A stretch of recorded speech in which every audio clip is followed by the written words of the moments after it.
Hey there, what's up? In this video, I'll be comparing Typefully and Hypefury.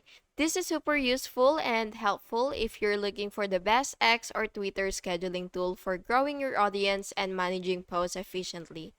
So for the overview of Typefully has a clean interface, easy thread creation, scheduling, and analytics, and has free and paid plans. Now for Hypefury has similar scheduling features, automation for evergreen tweets, more robust analytics, and it is paid. It has paid plans mainly. Now for the key feature comparison.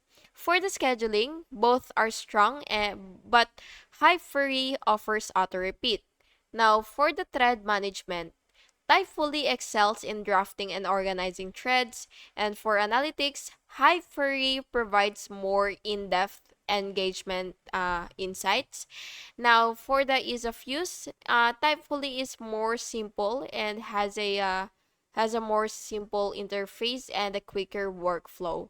Now, for the verdict, for casual to semi-professional users, then Typefully is simple and efficient. But for social media marketers needing advanced automation and analytics, then Hypefury is definitely much better. And yeah, that's a comparison between Typefully and Hypefury. And I hope you found this video helpful. And if you did, please make sure to like and subscribe for more videos like this. Thank you and have an awesome day.